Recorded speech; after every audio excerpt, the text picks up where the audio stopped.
Assalamualaikum warahmatullahi wabarakatuh.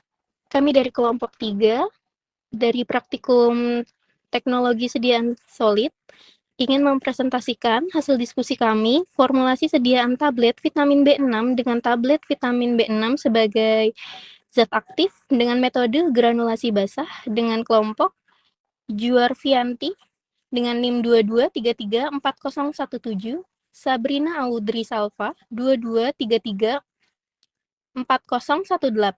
Meidi Maulina Putri 22334019, Ragil Puspaning 22334709, Clarencia Aprilianti 22334736, dan Aisyah Ayuningrum 22334738. Tablet vitamin B6 adalah sediaan padat kompak dibuat secara kempa cetak dalam bentuk tabung pipih atau cembung, mengandung satu jenis obat atau lebih dengan atau zatan berdasarkan FI edisi 3. Vitamin B6 terdiri dari kelompok piridina yang banyak kesamaannya dengan yang lainnya, yaitu piridoksin, piridoksal, dan piridoksamin. Vitamin B6 larut dalam air dan relatif stabil terhadap panas dan asam. Sumber utama vitamin B6 adalah daging, unggas, dan ikan, kentang, ubi jalar, serta sayur-sayur, susu, dan biji-bijian secara berurutan. Keuntungan dan kerugian sediaan tablet. Pertama, ada keuntungan. 1. Rasa pahit pada obat dapat ditutupi oleh penyalutan. 2. Tablet merupakan sediaan oral paling mudah diproduksi massal. 3. Komposisi tablet dapat disesuaikan dalam berbagai dosis. 4. Harga relatif lebih murah. 5. Tablet merupakan sediaan oral yang memiliki stabilitas yang baik. Kerugian dari sediaan tablet. Pertama, sukar larut. Sukar digunakan oleh anak-anak. 2. Beberapa bahan aktif susah dikempa. 3. Untuk tablet tertentu diperlukan cara penggunaan khusus seperti tablet vaginal, tablet implan, tablet sublingual, dan tablet effervescent. 4. Untuk obat yang rasanya pahit harus dilakukan penyalutan. Kelima, dalam hal peracikan, beberapa sediaan tablet tidak dapat diracik. Monografi bahan aktif, yaitu vitamin B6. Berikut gambar struktur kimianya dengan rumus molekul C8H11NO3HCl. Pemeriannya hablur atau serbuk hablur putih, stabil di udara, secara perlahan-lahan dipengaruhi oleh cahaya matahari. Kelarutannya mudah larut dalam air, sukar larut dalam etanol, tidak larut dalam ether. Larutan mempunyai pH lebih kurang 3. Stabilitas cukup stabil terhadap cahaya dan udara. Inkompatibilitasnya tidak bercampur dengan larutan alkalis dan tetrasiklin, eritromisin, dan streptomisin. Kegunaannya sebagai komponen vitamin B kompleks dan sebagai bahan aktif dalam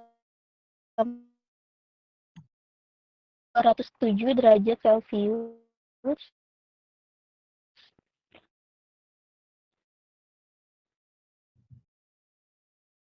atau 159 sampai dengan 162 derajat Celcius.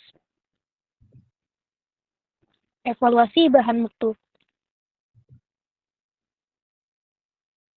Evaluasi mutu bahan aktif. Yang pertama ada bulk density dengan bobot serbuk ditimbang 70,45 gram, volume serbuk 100 ml. Perhitungannya, bulk density yaitu bobot serbuk dibagi volume serbuk. 70,45 gram dibagi 100 ml dengan hasil 0,7045 gram per mili.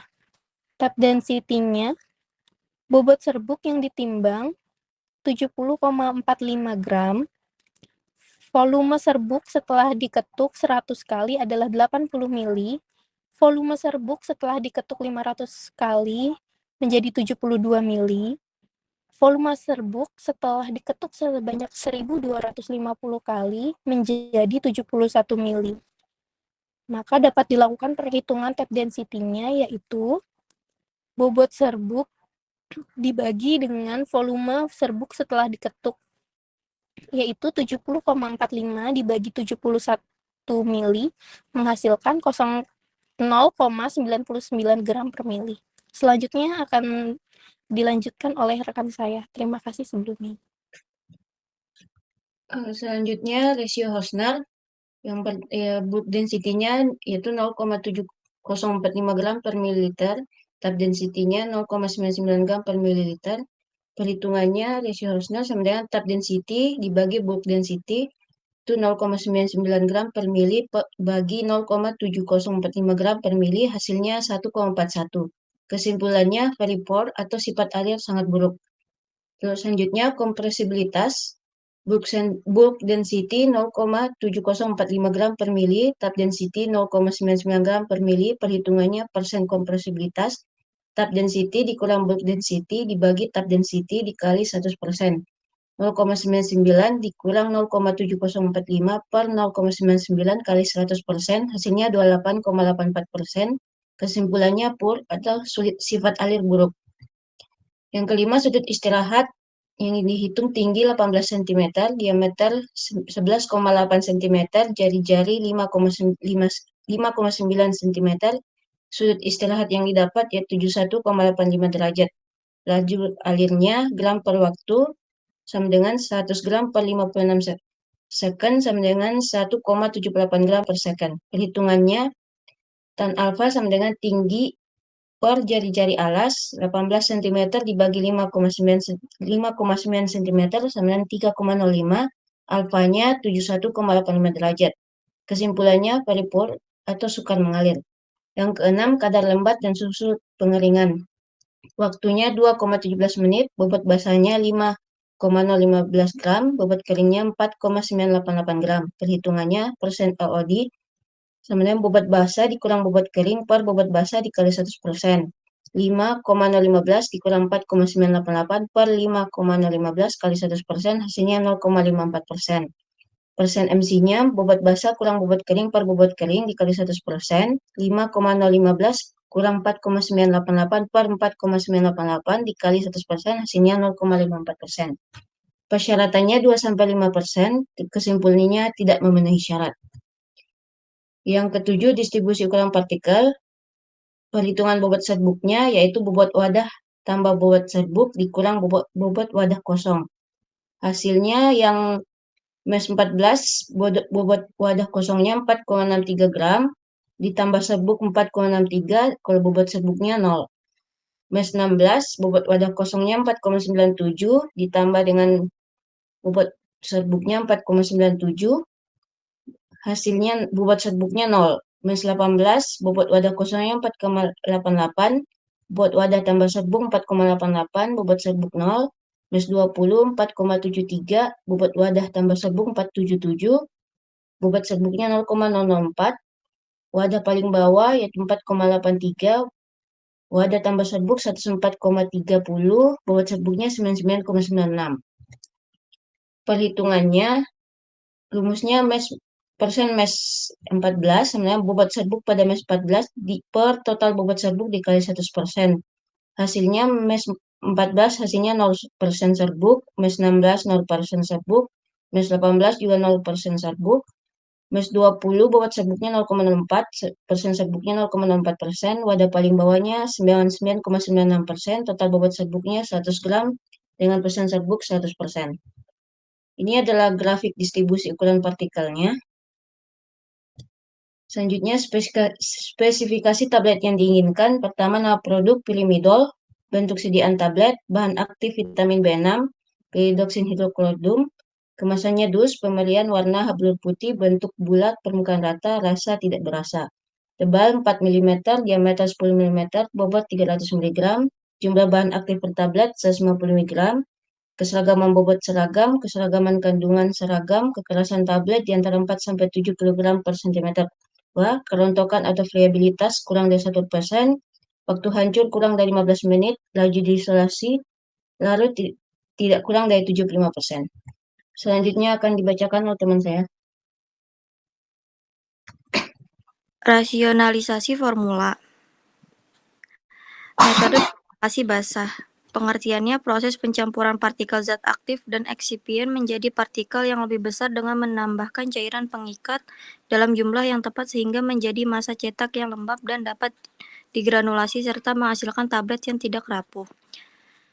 Syaratnya zat aktif yang memiliki sifat aler dan kompresibilitas yang buruk sehingga sulit dikempa langsung, zat aktif tahan terhadap lembab dan panas, zat aktif stabil dalam cairan. Alasannya zat aktif vitamin B6 memiliki susut pengeringan, kadar lembab dan distribusi untuk ukuran partikel yang tidak baik. Vitamin B6 atau piridoksin HCl memiliki stabilitas yang baik dalam panas, cairan, dan lembab. Nama bahan vitamin B6, fungsinya sebagai zat aktif, alasannya nutrisi yang penting bagi tubuh yang berperan untuk mengubah makanan yang dikonsumsi menjadi energi, memproduksi sel-sel darah merah, serta menjaga kerja jaringan saraf. Yang kedua itu amilomanihat, fungsinya sebagai bahan penghancur yang sifatnya inert dan dapat meninggikan porositas dalam pembuatan tablet sehingga memudahkan penetrasi air lewat pori-pori ke dalam bagian tablet dan akan mempercepat hancurnya tablet. Yang ketiga, gum arab sebagai bahan pengikat. Tablet dikarenakan gum arab jauh lebih mudah larut dalam air dibanding hidrokloid lainnya. Selain itu dapat memberi daya adhesi pada massa serbuk saat granulasi, memberi daya ikat yang baik serta menambah daya kohesi yang ada pada bahan pengisi.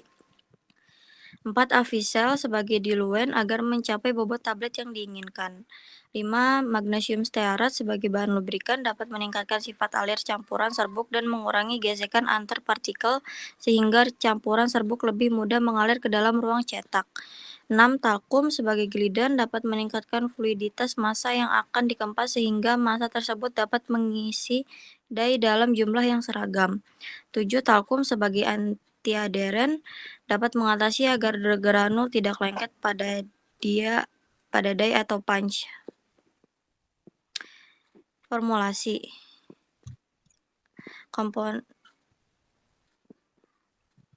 Maaf Kak sebelumnya. Oke, next Kak. Formulasi induk. 1. Ada bahan aktif, nama bahannya vitamin B6. Dosis lazimnya 5-150 mg. Persennya 50%. Bobot per tablet 150, per batch 37,5. 2 pengikat, nama bahannya gum arab. Dosis lazimnya 2-5%. Persennya 5%. Bobot tabletnya 15 mg. Per batchnya 3,75.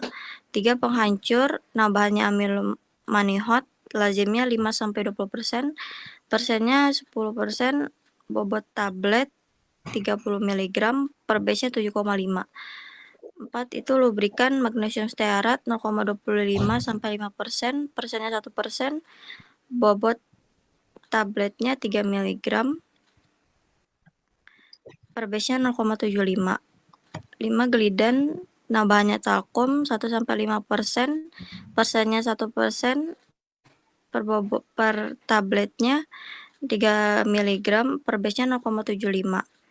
Yang keenam antiaderen, nah bahannya talkum, dosis lazim 1-5%, persennya 1%, per tablet 3 mg, per batchnya 0,75 mg. 7 pengisi ada Avisel PH 101, lazimnya QS, persennya 32%, per tablet 60 mg, per tablet 60, per batchnya 24. Totalnya persen 100%, per tabletnya 300, per batchnya 75. Komponen formula.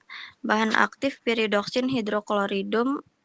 Metode pembuatan granulasi basah, bobot tablet 300 mg, ukuran tablet tebalnya 4 mm dan diameter 10 mm. Di sini ada fase dalam 92%, bahan aktifnya vitamin B6 lazim 5-150 mg, persen 50%, per tablet 150, per batch 37,5 gram.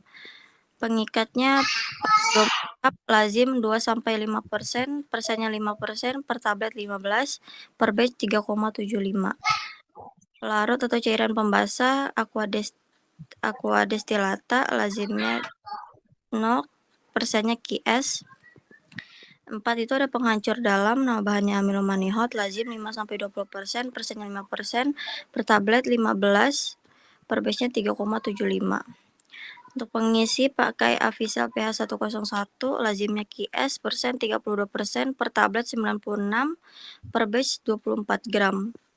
Jumlah total fasel dalam persennya 92%, per tablet 276, per batchnya 69 gram. Selanjutnya Karagil. Untuk perhitungan fase luar, yang pertama ada penghancur luar sebesar 5-20%, untuk presentasenya 5%, dengan besar 15, dan itu 3,75. Yang kedua ada lubrikan, lazimnya 0,25-2%, presentasenya 1%, untuk per bobotnya 3 gram, dan untuk per batch-nya 0,5. Yang berikutnya ada glidan atau talkum, lazimnya 1-5%, lalu presentasinya 2%, dengan besarnya 3 gram, dan untuk per batch-nya 0,75 gram. Untuk antiadheran atau talkum, lazimnya 1-3%, lalu untuk presentasinya 1%, untuk per bobotnya 3 gram, dalam per batch-nya 0,75 gram. Jumlah total fase luarnya yaitu 8% dengan bobot 24, dalam batch-nya 6 gram. Jadi jumlah totalnya 100%, besar bobot tabletnya 300, dengan per batch-nya 75 gram. Perhitungannya, besar batch sebanyak 250 tablet, yaitu untuk cairan pengikat, mucilago gom Arab atau akasia, yaitu gom Arab sebesar 5%, yaitu 5/100 dikali 300, sama dengan 15 mg. 15 mg dikali 250 tablet, sama dengan 3,750 mg. Untuk larutan pengikatnya 20%, sama dengan 20/100 dikali 300, sama dengan 750 mili untuk hasil aquadesnya. Untuk perhitungan fase luarnya, untuk penghancur dalam 58,22 gram per 92 dikali 3,75 gram, sama dengan 2,37 gram. Lalu untuk lubrikan 58,22 gram per 92 dikali 0,75 gram, hasilnya 0,47 gram. Lalu glidan 58,22 gram per 92 dikali 0,75 gram, hasilnya 0,47 gram. Lalu antiadheran 58,22 gram per 92 dikali 0,75 gram, sama dengan 0,47 gram. Perhitungan jumlah tablet sama dengan bobot granul nyata dibagi bobot granul teoritis dikali besar batch, yaitu 300 mg dibagi 300 mg dikali 250, sama dengan 250 tablet. Lanjut, Kak. Untuk hasil evaluasinya, lanjut, Kak. Yang pertama ada evaluasi mutu bahan aktif. Yang pertama bulk density dengan hasil 0,7045 gram per mili. Untuk tap density hasilnya 0,9923 gram per mili. Untuk rasio Husnernya untuk hasilnya 1,41 dengan syarat 1,35 sampai 1,45 dengan kesimpulan sifat alir buruk. Lalu kompresibilitasnya dengan hasil 29,00% dengan syarat 26 sampai 31% menghasilkan kesimpulan sifat alir buruk. Lalu untuk sudut istirahat sebesar 71,85 derajat dengan syarat tidak lebih dari 4 detik kesimpulannya sukar mengalir. Lalu kadar lembab, hasilnya 0,54 dengan syarat 2-5%, dengan kesimpulan tidak memenuhi syarat. Lalu untuk susut pengeringan, hasilnya 0,54 dengan syarat 2-5%, dengan kesimpulan tidak memenuhi syarat. Lalu untuk distribusi ukuran partikel, hasilnya 99,96 dengan syarat 15-30%, kesimpulannya tidak memenuhi syarat.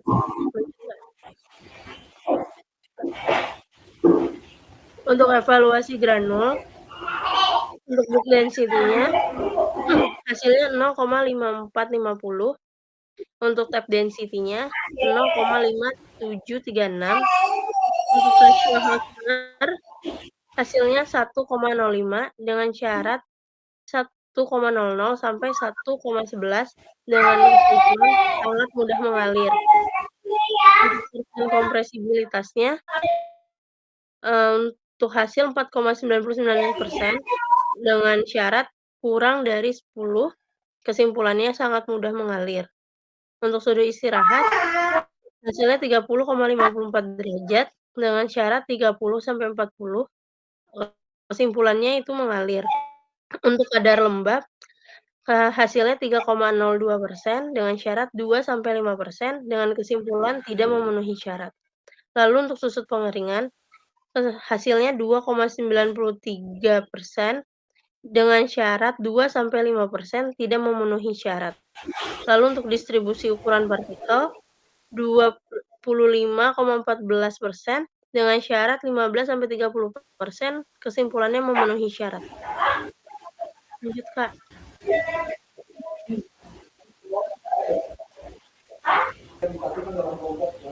Berikut, Kak, sebelumnya, Kak.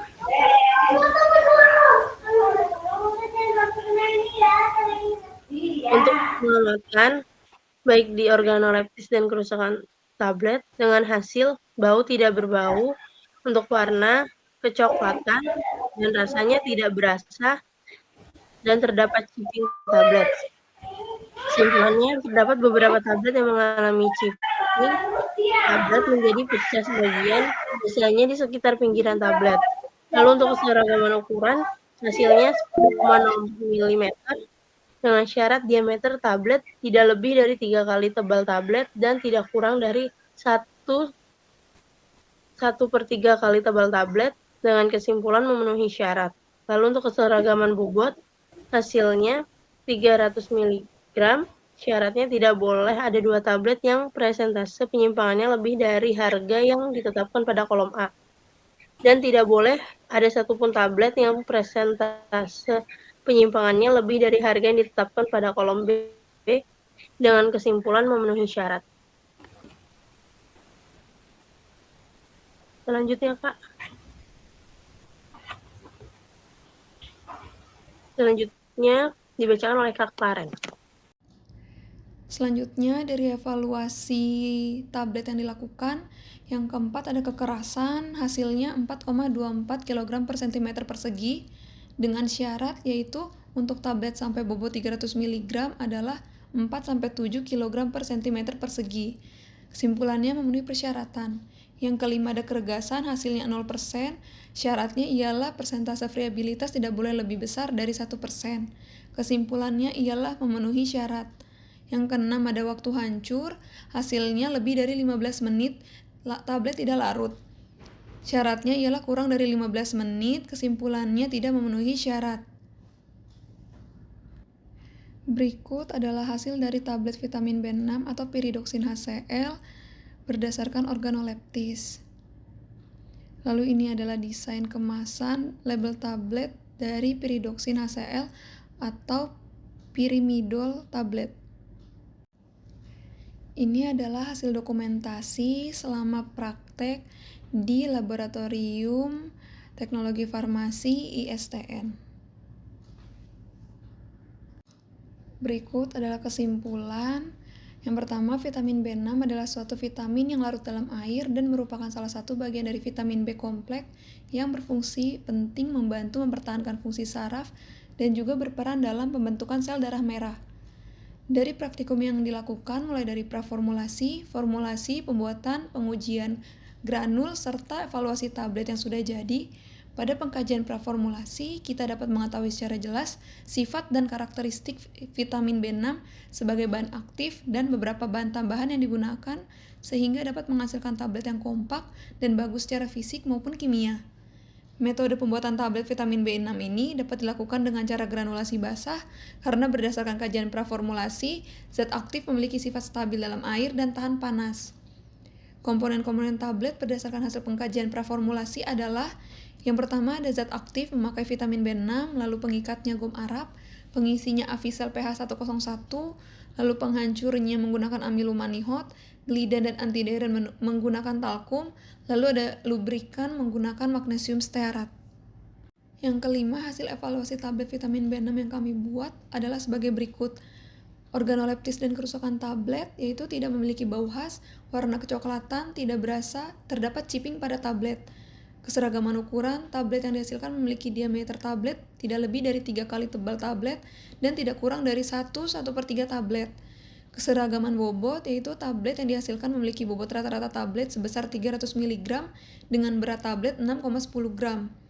Lalu kekerasan tablet didapatkan hasil rata-rata sebesar 4,24 kg per cm persegi dengan syarat tablet yang baik untuk bobot sampai 300 mg adalah 4-7 kg per cm persegi. Keregasan tablet didapatkan hasil sebesar 0% dengan syarat tidak boleh lebih besar dari 1%. Lalu waktu hancur tablet dan uji disolusi didapati hasil yang tidak memenuhi syarat, yaitu lebih dari 15 menit. Atau sedangkan syarat yang diperoleh yaitu tidak boleh lebih dari 15 menit. Berdasarkan hasil yang diperoleh, tablet yang dibuat tidak memenuhi beberapa persyaratan dalam spesifikasi yang diinginkan, dan juga berdasarkan standar dari Farmakope Indonesia. Sedangkan dapat disimpulkan bahwa tujuan pembuatan tablet yaitu untuk menghasilkan tablet yang bermutu dari segi penampilan, efikasi, dan keamanan ternyata belum tercapai. Baik, sekian dari presentasi kelompok 3, kurang lebihnya mohon maaf. Terima kasih untuk teman-teman semua, selamat siang.